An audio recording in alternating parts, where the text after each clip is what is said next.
예, 우리는 본문 12절에 그러므로 나의 사랑하는 자들아 너희가 나 있을 때뿐 아니라 더욱 지금 나 없을 때에도 항상 복종하여 두렵고 떨림으로 너희 구원을 이루라 가 당연히 앞절 11절과 연결되는 말씀이라는 것을 생각합니다. 그렇죠?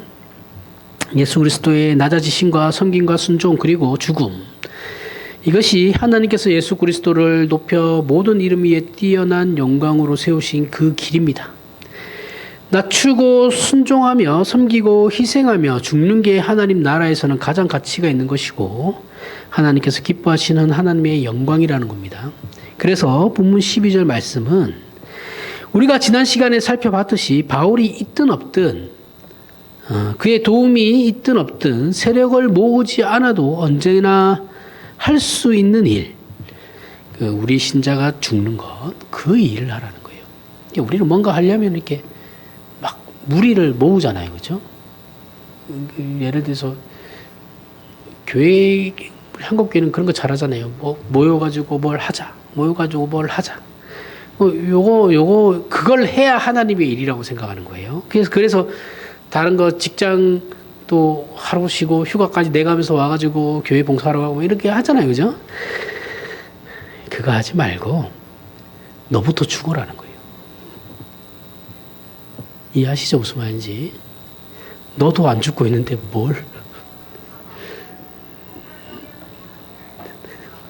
외계어가 그죠? 그런 것도 중요한데 그게 본질은 아니. 그것보다 내가 먼저 죽는 게 본질이다라고 말씀하고 있는 겁니다. 하지 말라는 게 아니에요. 교회는 당연히 그런 거 하는 겁니다. 하는 건데 그걸로 너 자신이 하나님 앞에서 네 자신을 개혁해 나가야 되는 일을 때우려고 하지 말라는 거예요. 그런 걸로. 이것이 오늘 우리가 살펴볼 말씀 속에서는 이제 본문 16절에 생명의 말씀을 밝혀 나의 다름질이 헛되지 아니하고 수고도 헛되지 아니하므로 그리스도의 날에 내가 자랑할 것이 있게 하려 함이라. 무엇을 자랑하느냐 하면 17절에 만일 너희 믿음의 재물과 섬김 위에 내가 나를 전제로 드릴지라도 나는 기뻐하고 너희 무리와 함께 기뻐하리니. 자, 여기서 바울이 자신을 전제로 드린다라고 이제 여기서 우리 본문에서는 그렇게 얘기하고 있죠. 그렇죠? 근데 이걸 디모데후서에서는 또 뭐라고 하냐면 관제로 드린다라고 얘기합니다. 그러니까 이제 제사에 관한 표현은 이런 제사에 관한 표현은 이제 제사를 위해 제물을 바치잖아요. 그죠? 뭐 양을 바치든 뭐 소를 바치든 소는 부자들이나 하는 거니까 보통은 양을 해요. 양을 바칠 때 그 제물에 포도주를 위에다 붓는 거예요. 또 붓는 행위를 말하는 게 이제 관제 또는 전제라고 하는 겁니다. 제물에 이제 포도주를 붓는 이유는 뭐냐면 원래 제물의 그 피로 말미암아 내 죄를 대속하는 거잖아요. 그죠? 그 제물의 그 피가 이제 우리 죄를 일시적으로 대속해 주는 거거든요. 이 단회적인 겁니다. 이거는 일회성이에요. 대속하는 건데 여기에 이제 그 포도주라는 게 뭐냐? 포도주를 왜 붓냐면 포도주는 또 내 피를 상징하는 거예요. 내 피를 그러니까 그 위에다가 그걸 하나 한 번 더 부음으로 더 전성을 드린다. 이런 겁니다. 이 제사를 더 온전케 한다. 더 하나님께 내 마음과 정성을 다 드린다. 내 생명을 바쳐서 드린다. 뭐 이런 의미예요. 그 의미를 이제 분명하게 하는 게 이제 전제, 관제입니다. 바울은 스스로 기꺼이 전제가 되겠다고 해요. 이건 포도주를 붓는 게 전부가 아니죠. 그죠? 포도주 붓는 게 문제가 아니고 받쳐진 제물 위에 포도주를 붓는 거예요. 제물이 받쳐지고 그 위에 포도주를 붓는 거예요. 그러니까 빌립보 교회가 바친 그 믿음의 희생, 그죠? 빌립보 교회는 지금 믿음의 희생을 보여주고 있죠. 그 희생과 헌신과 섬김이라는 그 제물 위에 자신의 피, 자신의 생명, 내 생명을 바치겠다는 거죠. 그래서 내 생명을 너희에게 그렇게 쏟음으로 너희의 희생과 섬김의 제물을 온전하게 만들어 주겠다. 그 일을 바울 자신이 내 자신의 희생으로 기꺼이 그렇게 해줄게. 이렇게 얘기하는 겁니다. 그렇게 하도록 해줄게. 내가 관제가 되어줄게.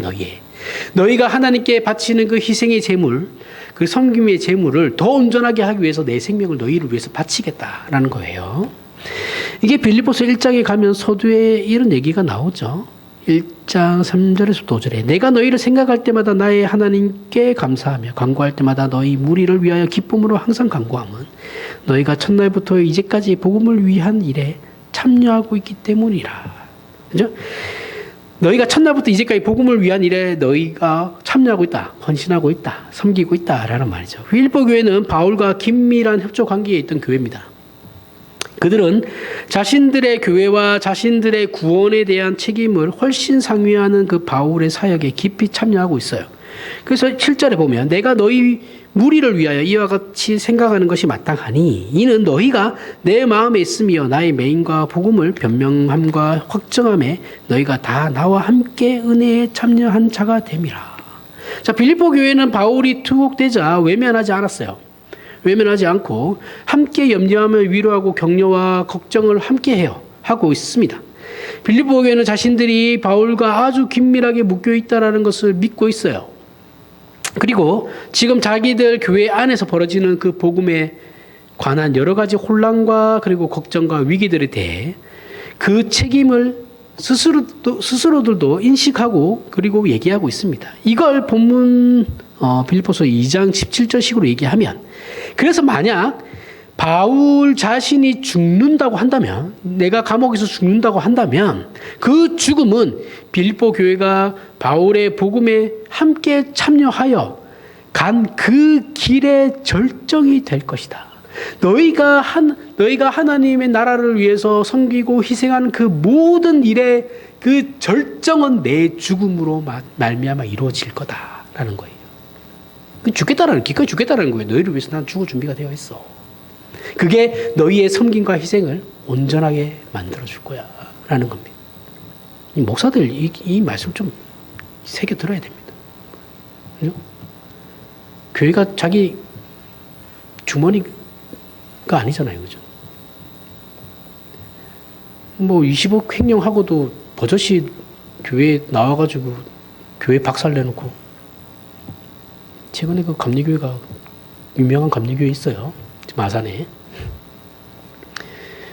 제일 큰 감리교회인데 담임 목사가 20억을 횡령했어요. 그리고 교회 박살내고 있어요. 담임 목사가. 나가야죠, 알아서. 그쯤 되면.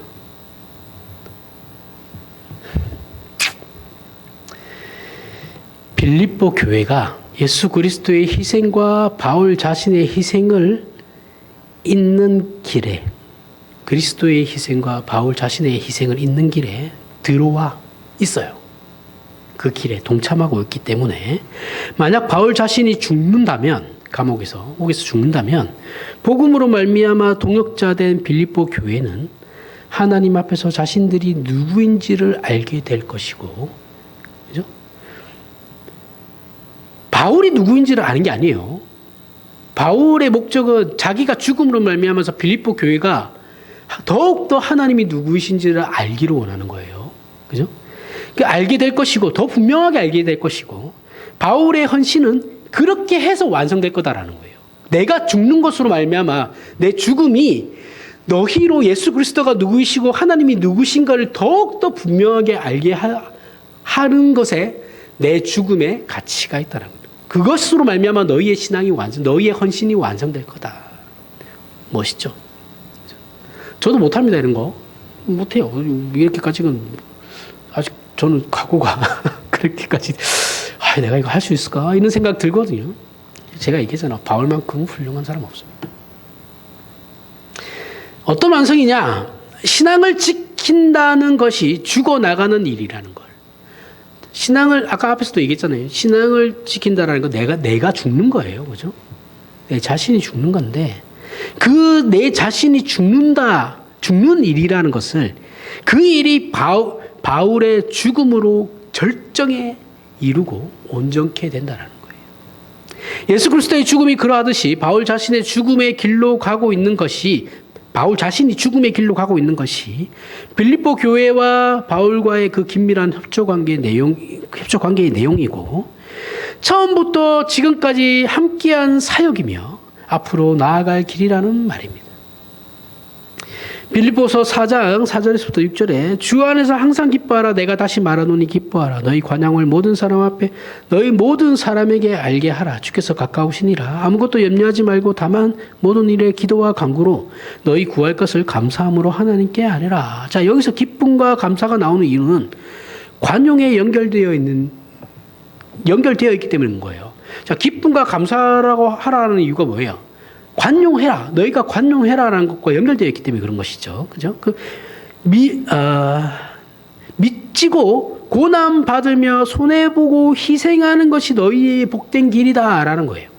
바울의 죽음으로 피를 뿌려 무엇을 믿고 어떻게 살아야 하는 자들인지가 절정에 달하는 증거가 될 것이다라는 말이죠. 바울 자신의 죽음으로 말미암아 너희가 무엇을 믿고 어떻게 살아야 하는가에 대한 그 문제의 절정에 이르게 될 거다. 우리는 그렇게 죽을 마음이 없는 것 같은데 바울은 이게 기쁨이라고 하는 겁니다. 제가 앞에서도 저는 이럴 자신이 없는데 바울은 그게 기쁨이고 감사다라고 얘기하고 있다고요. 우리의 신앙생활은 위대하고 명예로운 겁니다. 하지만 세상은 알아주지 않아요. 그죠? 바보라고 그러죠. 세상은 적자생존이고 약육강식이에요. 이기기 위해서 인간이 인간에게 늑대예요. 그죠? 만민의 뭐예요?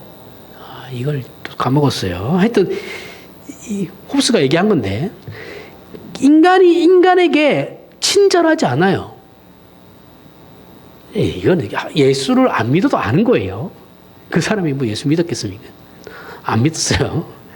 인간이 인간에게 늑대이기 때문에 인간이 아닌 것이 되기로 작정한 게 세상이에요. 그죠? 하지만 신자는 다르다라는 거예요. 신자는 세상을 잃을지라도 우리의 목숨과 모든 것을 잃을지라도 예수 안에서 하나님의 신성에 참여한 하나님의 자녀로 진정한 인간으로서의 존엄과 가치를 가지고 살아야 한다라는 겁니다. 이게 기독교 신앙이다라는 거예요.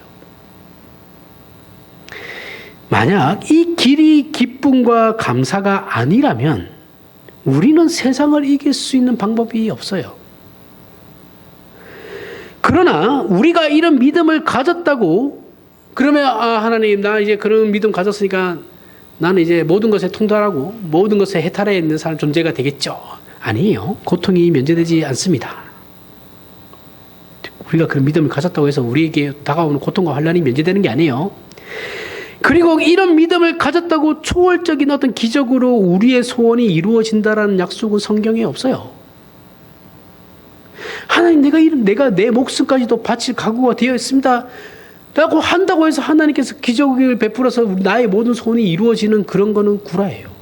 그런 건 없어요. 성경에. 그저 다른 사람을 위해서 우리가 죽는 것이 하나님의 통치와 예수 안에서 증거된 하나님의 영광이라는 겁니다. 그 영광의 길을 가는데 예수께서 그랬던 것처럼 우리도 기꺼이 하는 우리의 모든 것을 걸고 가는 거예요. 신자가 살아가는 목표는 다른 게 아니에요. 우리 신자가 그럼 신자의 삶의 목표는 뭡니까? 인생의 목표는 뭡니까? 하나님께 영광을 돌리사요. 그게 우리의 목표예요. 하나님께 영광을. 이게 종교교육의 슬로건이거든요. 하나님께 영광을인데 거기에 하나님께 영광을 동시에 나에게도 자그마한 성공을. 이게 우리잖아요. 좀 편하게. 나에게도 자그마한 형통함을. 우리는 뒤에 뭘 많이 달죠. 근데 하나님께 영광을 끝이에요. 골로새서 3장 12절에서부터 17절에 그러므로 너희는 하나님이 택하사 거룩하고 사랑받는 자처럼 긍휼과 자비와 겸손과 온유와 오래 참음을 옷 입고 누가 누구에게 불만이 있거든 서로 용납하여 피차 용서하되 주께서 너희를 용서하신 것 같이 너희도 그리하고 이 모든 것 위에 사랑을 더하라. 이는 온전하게 매는 띠니라. 그리스도의 평강이 너희 마음을 주장하게 하라. 너희는 평강을 위하여 한 몸으로 부르심을 받았나니 너희는 또한 감사하는 자가 되라. 그리스도의 말씀이 너희 속에 풍성히 평강이 거하여 모든 지혜로 피차 가르치며 권면하고 시와 찬송과 신령한 노래를 부르며 감사하는 마음으로 하나님을 찬양하고 또 무엇을 하든지 말에나 일에나 다 주 예수의 이름으로 하고 그 일을 힘입어 하나님 아버지께 감사하라.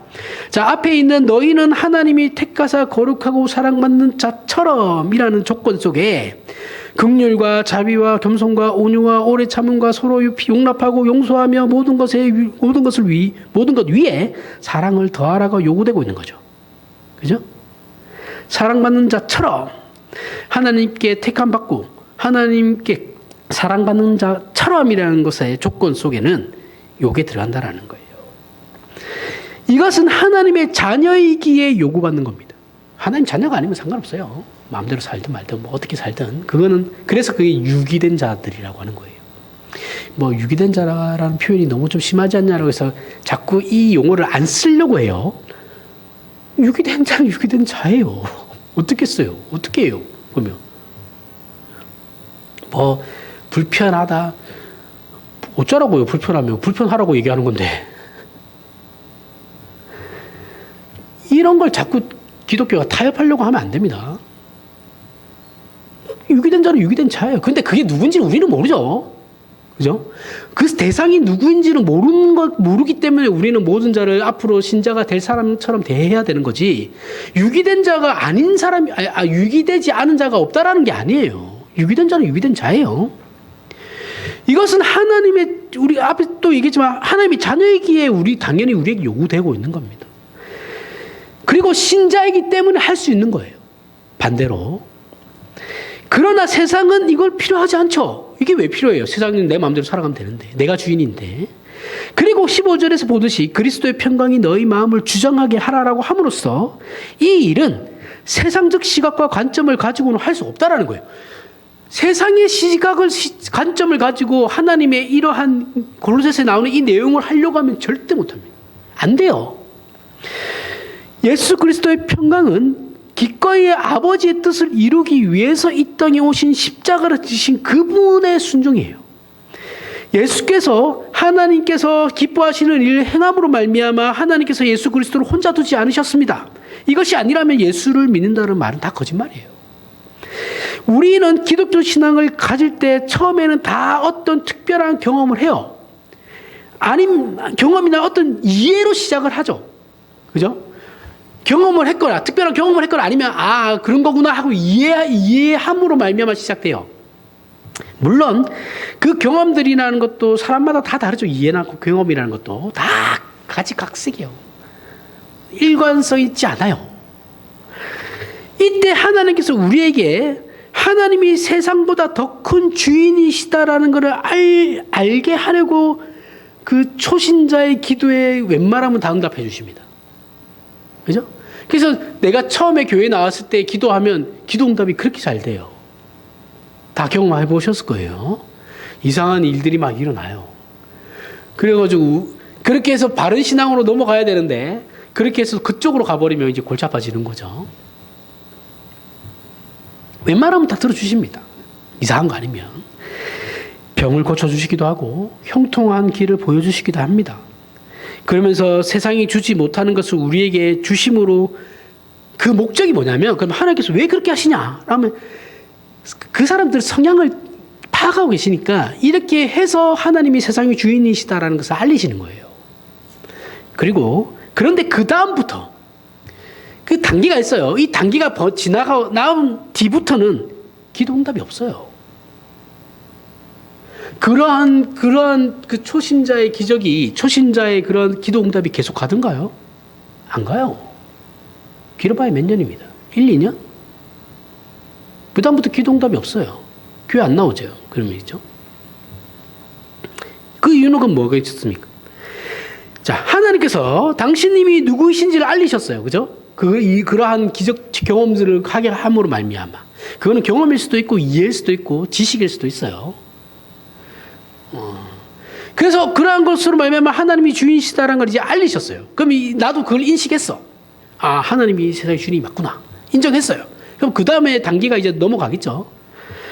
그 다음에는 당신님의 뜻을 우리에게 이루시기 위한 일들을 이제 하시는 거예요. 자, 내가 누구인지 네가 이제 알겠지? 그러면 내가 이제 너한테 요구하는 게 있어. 그걸 이제 너는 해야 돼. 그 위에서 우리의 소원에 답하지 않아요. 그것만 계속 들어주면 애기가 뭐 계속 달라고만 하면 어릴 때야 주죠. 다 큰 애한테 그거 줍니까? 안 주죠. 야, 네가 알아서 해결해. 네가 알아서 해결하든지 네가 뭔가를 이제 성숙했으니까 뭐 다른 일이 이제 뭐 가치 있는 일을 좀 찾아봐.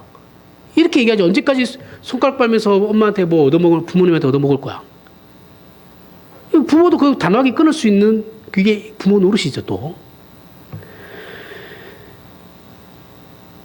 답하지 않으십니다. 그럼 어떻게 해요? 하나님의 목적에 우리를 붙드시기 시작하는 거예요. 그러면서 그때부터는 하나님이 우리를 인도하시는 겁니다. 그리고 그 길이 얼마나 위대한 길인지 반복적으로 어떻게 해요? 예수 그리스도 안에서 우리에게 확인시키시죠. 그게 환난과 고난이에요. 그리고 그 길이 이것이 기독교 신앙이거든요. 초기 신앙일 때는 그럴 수 있어요. 그리고 그런 거 이해해줘야 됩니다. 우리는 개혁파 신앙인데 그런 거 웃기는 소리 하지 마세요. 다 이해해줘야 돼요. 그런 건 처음에는. 그게 계속 가면 문제인 거지. 신앙생활을 오래 했음에도 여전히 이런 상태라면, 근데 문제는 뭐냐면, 신앙생활을 오래 했는데 여전히 그러한 수준에 머무르고 있는, 애기 수준에 머무르고 있는 신앙이라면, 그건 예수 믿는 게, 미안한데 예수 믿는 게 아니에요. 죄송한데. 예수 믿는 건 아니에요. 신자일지는 몰라도 지금은 예수 믿는 건 아니에요. 신자가 삶을 살 때, 고통과 환난이 피해가지 않아요. 하나님은 오히려 이걸 적극적으로 이용해서 신자에게 적용시키거든요. 하지만 그 길은 위대하고 영광스럽다는 겁니다. 우리는 이 위대하다라는 말을 우리 생에서 얼마든지 볼 수 있어요. 하나님, 내 삶은 그냥 굉장히 보편적이고 평범한 삶인데 뭐가 위대합니까? 도둑질 하느니 차라리 굶어 죽을란다. 위대한 거예요. 내가 아무리 어려워도 도둑질은 하지 않는다. 남의 것 탐내지 않아. 그냥 굶어 죽지 뭐. 또는 친구를 배신할 바에는 그냥 내가 손해보고 말란다. 그런 것도 위대한 거죠. 우리 신자들은 세상이 요구하는 현실적 필요보다 더 큰 것이 있다는 걸 알죠. 그런데 우리의 신앙은 이것과도 비교할 수 없는 더 큰 것입니다. 이 정도 각오가 없으면 정치도 하지 말아야 돼요, 신자는. 정치인들 맨날 자고 일어나면 배신 때리고. 개판이잖아요, 지금. 나라가 지금 어떻게 돌아가는지 모르겠어요. 어떻게 하루에 이슈가 그렇게 많이 나와요? 응? 지금 대통령 선거 기간 아니에요?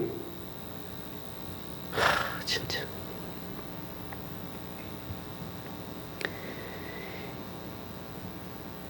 이 신앙생활은 분명히 명예롭고 감사한 일이에요. 하지만 동시에 그러면 명예롭고 감사한 일이니까 고통이 없냐? 아니요. 고통스러워요. 죽을 것 같아요. 매일매일이 죽을 것 같아요. 자, 여러분 어떻게 하시겠어요? 저와 여러분 이제 어떻게 할 겁니까? 고통을 면제받겠습니까? 아니면 위대한 길을 걸으시겠어요? 그러나 신자에게 이건 선택의 문제가 아니다라는 거예요. 자, 제가 선택지를 던졌잖아요. 그렇죠? 근데 사실은 이건 선택의 문제가 아니에요. 우리가 선택할 수 있는 문제가 아니거든요. 그냥 우리는 그렇게 가야 되는 거예요.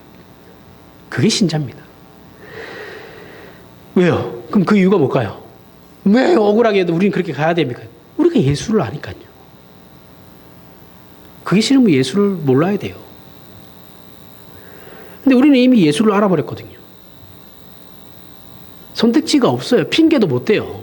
하나님, 제가 이만저만 해서 안 될 것 같은데 그게 안 통한다니까요. 하지만 오늘날 신자들에게는 예수를 믿는다라는 것에 최소한의 명예와 자랑조차 없어요. 오늘 한국교회 그런 거 없습니다. 내가 신자의 어떤 명예, 영광, 자랑 이런 거 없어요. 그냥 내가 이 교회 다니는 이유는 내가 잘 되려고 그러는 거예요. 세상적으로. 대다수가 그래요. 대다수가. 성령이 반복하고 있는 기쁨과 감사라는 말을 그래서 현실에서 적용시키지 못해요. 뭐가 감사하다라는 건데. 힘들어 죽겠는데. 옛날을 생각하시면 그렇게 힘들진 않을 것 같은데. 여러분들 옛날에 다 어려웠잖아요. 배 굶고. 먹을 것도 없었고. 맨날 땅 파러 저 산에 올라가서 땅 파가지고 치푸리끼, 우리 아버지 표현대로 하면 치푸리끼 해먹고. 먹을 게 없어가지고. 그때 비하면 천국 아닌가요, 지금? 저희 어렸을 때만 해도, 어렸을 때 지금하고 저도 힘든 상황이긴 하지만, 그때 힘듦이나 지금 비교하면 지금이 훨씬 낫죠. 먹을 것도 많고. 그죠? 근데 우리는 맨날 다른 사람하고 비교해가지고 생각하잖아요. 내가 저 사람보다 못 사니까. 저 사람보다 힘든 것 같으니까. 그러지 말라는 겁니다. 여기에는 현 시대가 인류 역사상 그 어떤 시대보다 명예를 중요하게, 오늘날 시대는 명예가 중요하잖아요. 명예는 돈입니다. 현대사회에서는 돈이 명예예요. 그 옛날에 그 명예들은 생각하지 않죠. 없어요. 그게 한몫하긴 합니다. 그런 사상들이. 그래서 우리는 현실적 가치가 있을 때만 이 말을 사용해요. 이건 우리 스스로 현실적인 신앙 실천을 점검하면, 우리 스스로 이제 내 신앙을 점검하면 쉽게 이제 나타나죠. 그리고 16절, 17절에서 보듯이 그리스도의 말씀이 너희 속에 풍성히 거하여 모든 지혜로 피차 가르치며 권면하고 시와 찬송과 신령한 노래를 부르며 감사하는 마음으로 하나님을 찬양하고 또 무엇을 하든지 말이나 일에나 다 주 예수의 이름으로 하고 그를 힘입어 하나님 아버지께 감사하라. 이것이 교회의 영광이다라고 말하고 있는 겁니다. 교회는 이것을 위하여 모이고 권면하며 증언하고 교제하며 일하는 것이다 라는 거예요.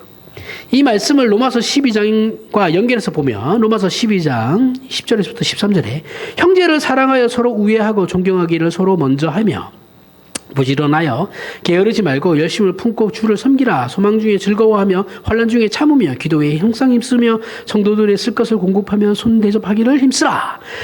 이것이 교회의 모든 구성원들이 꼭 해야 한다 하는 일이다라는 거예요. 너희는 이걸 해야 돼라는 거죠. 선택사항이 아니에요. 해야 하는 겁니다. 명령이에요. 매우 중요한 일이기 때문에 열애는 없어요. 그리고 한 걸음 더 나아갑니다. 로마서 12장 14절부터 21절에 너희를 박해하는 자를 위해서 축복하라. 자, 너희끼리만 하지 말고 너희끼리는 이렇게 해야 돼. 섬기고 참고 오래 참아주고 사랑하고 이렇게 손대접해야 되고 이게 하고 나서 이제 바울이 한 걸음 더 나아가요. 너희를 박해하는 자를 축복해라. 축복하고 저주하지 말라. 즐거워하는 자들과 함께 즐거워하고 우는 자들과 함께 울라. 서로 마음을 같이하여 높은 데 마음을 두지 말고 도리어 낮은 데 처하며 스스로 지혜 있는 채 하지 말라. 아무에게도 악을 악으로 갚지 말고 모든 사람 앞에서 선한 일을 도모하라. 할 수 있거든 너희로서는 모든 사랑과 더불어 화목하라. 내 사랑하는 자들아, 너희가 친히 원수 갚지 말고 하나님의 진노하심에 맡기라. 기록되었을 때 원수 갚는 것이 내게 있으니 내가 갚으리라.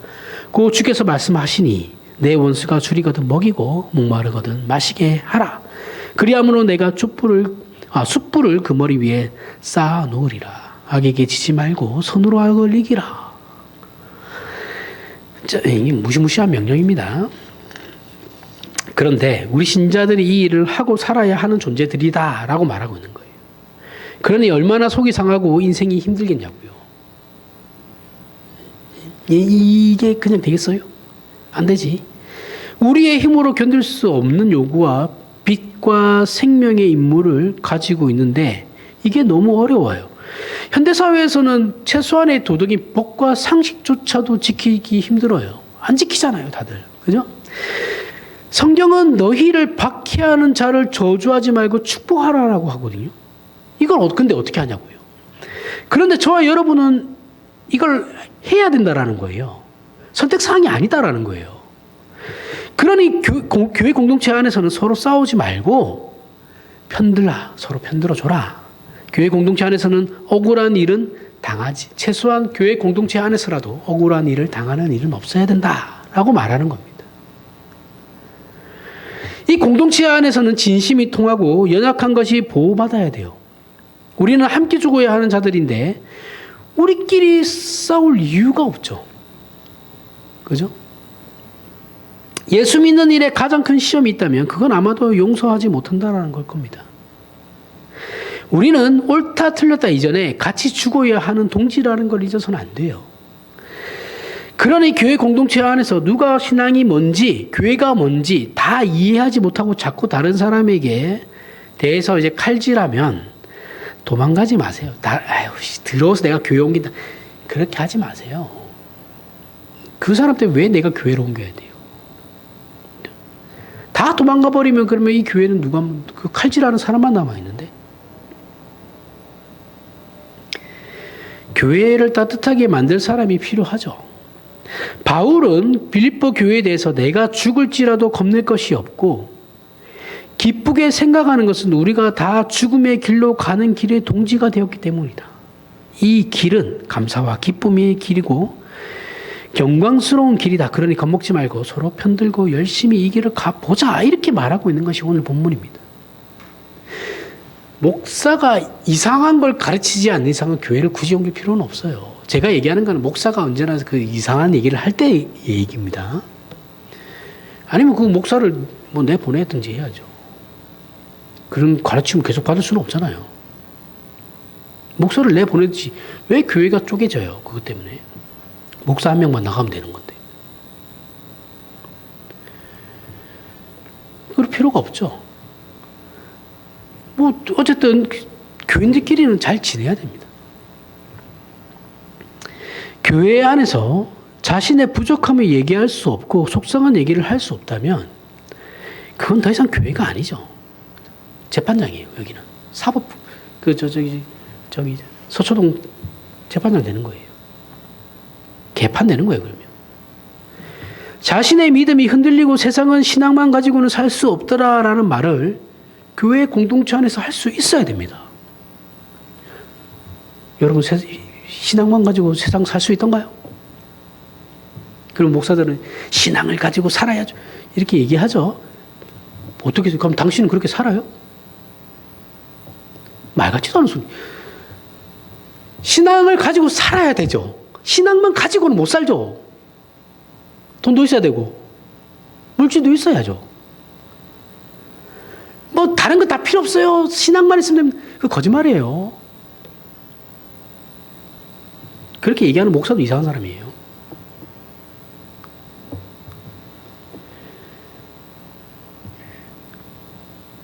그런 말을 교회 안에서 할 수 있어야 됩니다. 그러면 어떻게 해요, 서로가? 그럼, 야, 씨, 너, 제 믿음 이상하다. 이렇게 이제, 그때부터 이제 마녀사냥이 시작되는 거예요. 그러지 말고, 아니다. 그래도 하나님께서 우리 이걸 또한 이길 힘을 주실 거다. 그렇게 얘기하라는 겁니다.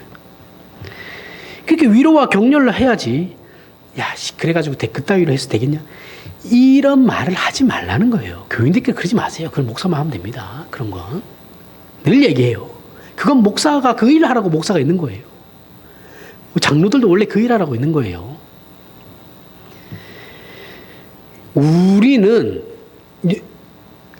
우리의 공동체는 죽음을 함께 나누는 공동체예요. 그냥 건물 안에서 그냥 내가 어느 교회 소속돼야지 이렇게 해서 가볍게 이렇게 되는 게 아니고 제가 늘 기도할 때 얘기하는 게 운명 공동체라고 얘기하잖아요. 그렇죠? 우리는 같은 운명을 가지고 같은 방향을 향해서 나아가는 운명 공동체라고요. 그 운명 공동체라는 말이 쉬운 말은 아니죠. 같은 운명을 소유했다라는 거예요. 죽음조차도 우리는 함께 나눈다라는 거거든요. 이렇게 얘기하면 교회를 쪼개는 그 목사는 나쁜 놈이에요. 진짜 나쁜 놈이죠. 지만 나가면 해결될 문제예요. 왜 안 나가고 버텨요? 지 욕심이죠, 그것도.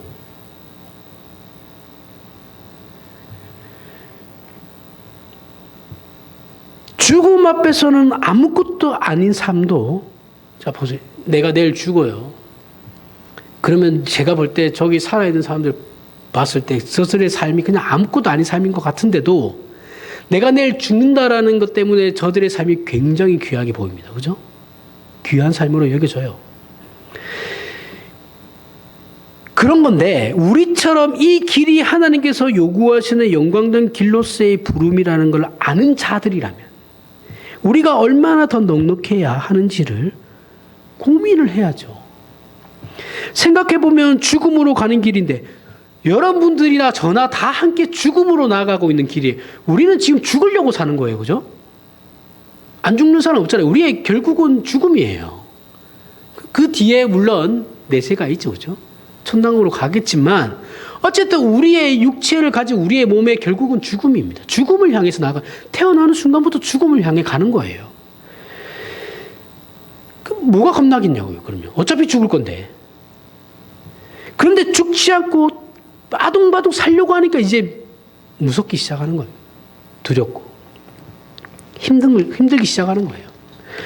오늘 하루 살고 말 인생이라면 문제가 없죠. 아유 뭐 그래 나도 시한부 인생이래 가지고 내가 6개월만 살고 아니면 내가 한 달만 살고 죽는다 하면 그 한 달 동안 내가 정성을 다해서 내 삶을 정성스럽게 다 살 수 있어요.